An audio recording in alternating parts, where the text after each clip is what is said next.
అందరికీ నమస్కారం. ఈరోజు మనం అరుణాచలం శివరాత్రి గురించి తెలుసుకుందాం. మరి ఈ అరుణాచలం అనే పేరు ఎలా వచ్చింది? ఎందుకొచ్చింది? శివరాత్రి ఎందుకు జరుపుకుంటాము? అనే దాని గురించి తెలుసుకుందాం. మరి తెలుసుకోవాలంటే ఈ కథ వినాల్సింది. ఈ సమయం అనగా బ్రహ్మ విష్ణువుల మధ్య యుద్ధం సద్దుమణిగాక వారిద్దరూ కలిసి శివశక్తులను ఉన్నతమైన స్థానంలో కూర్చోబెట్టి చేతులు జోడించి వారి కుడి ఎడమ వైపులో నిలబడి పూజించసాగారు బ్రహ్మ విష్ణువులు శివశక్తులను దివ్య వస్తువులతో ఆరాధించారు, పూజించారు. దేవుడు బ్రహ్మ విష్ణువుల పూజకు సంతోషించి లోకంలో ఒక మంచి ఆచారాన్ని స్థాపించాలనే భావనతో ఆ పూజలో ఉపయోగించిన దివ్య వస్తువులన్నింటినీ అక్కడున్న దేవతలందరికీ ప్రసాదంగా ఇచ్చాడు. దేవతలందరూ ఆ దివ్య వస్తువులను స్వీకరిస్తుండగా అక్కడ పెద్ద కోలాహలం పుట్టింది. అది సద్దుమణిగాక మహాదేవుడు ప్రసన్నుడై ఈ లోకంలో ప్రజలకు భక్తి మరియు మోక్షాలు పొందాలని ఆలోచన చేశాడు. నేను చేసిన పూజ నాకు చాలా సంతోషంగా ఉంది, కాబట్టి ఇకపై నుండి ఈరోజు శివరాత్రి అనే పేరుతో ప్రసిద్ధి చెందుతుంది.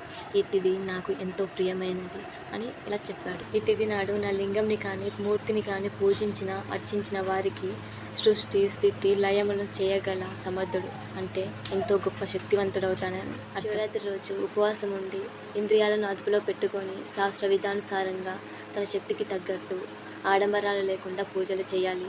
ఇంకొక గొప్ప విషయం ఏమిటంటే, ఒక శివరాత్రి రోజు చేసే పూజ సంవత్సరం మొత్తం చేసిన పూజ ఫలం లభిస్తుంది అంట. ఎంత గొప్పగా ఉంది కదా. తెలుసా, సముద్రం అలలతో ఎంత ఉప్పొంగిపోతాడో శివరాత్రి రోజు మన పూజలతో ఆ శివయ్య అంతే ఉప్పొంగిపోతాడు అంట. ఎంత గొప్ప విషయం కదా. శివరాత్రి అంటేనే చాలా పవిత్రమైన రోజు. ఆ రోజు శివుడిని భక్తితో నియమంతో పూజిస్తే అపారమైన పుణ్యం మరియు శివకృప లభిస్తుంది అని దేవుడు ఇలా అంటున్నాడు. నేను ఈ యుద్ధ స్థలంలో లింగాకారంగా ఆవిర్భవించినాను కనుక లింగాస్థలము అనే పేరుతో ప్రసిద్ధి చెందుతుంది. అలాగే ఈ మహాలింగం లోపల దర్శన పూజలకు అనుకూలంగా ఉండే చిన్నదిగా ఉంటుంది అంట. మరి ఈ మహాలింగం మానవులకు అనేక భోగాలను ఇస్తుంది. ఈ లింగాన్ని స్పృశించిన ధ్యానించిన వారికి పునర్జన్మ ఉండదు అంట. ఈ లింగం అగ్నిపర్వతం వల్ల ఆవిర్భవించిన ఈ స్థలంని అరుణాచలం అనే పేరుతో పిలువబడుతుంది. అంతేకాదు అక్కడ గొప్ప తీర్థ నిర్మాణం, క్షేత్రాలు, రథోత్సవాలు, పుణ్యకార్యాలు, మంగళ కార్యాలు జరుగుతాయి. ఆ ప్రాంతమంతా భక్తి కోటితో నిండి ఉంటుంది అంట.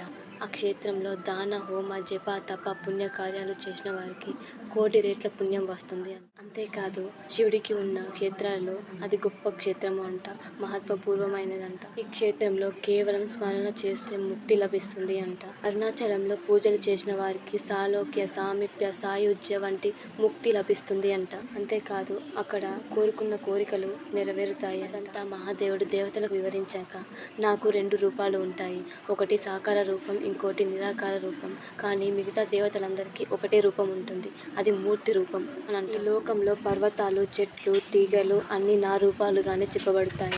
కానీ అత్యంత ముఖ్యమైన విషయం ఏంటంటే, ఈశ్వరతత్వం భక్తులందరికీ సాకార రూపంలో కనిపిస్తుంది, కానీ బ్రహ్మతత్వం నిరాకారమైనది, అది ఎవరికి కనిపించదు. అలాగే మీరిద్దరూ అజ్ఞానంతో నేనే గొప్పవాడిని అని ప్రవర్తిస్తుంటే ఆ గర్వాన్ని పోగొట్టాలని నేను ఇలా ఆవిర్భవించాను అని చెప్తూ ఉంటాడు మహాదేవ్. పంచకృత్యాలు అంటే సృష్టి స్థితి లయం తిరోభావం అనుగ్రహం అనబడే 5 నాలోనే ఉంటాయి, అంటే మహాదేవుల్లోనే ఉంటాయి స్థిరంగా అని చెప్తున్నాడు. మహాలింగం ప్రతిష్టాపన చేస్తేనే సారూప్య ముక్తి లభిస్తుంది అంట.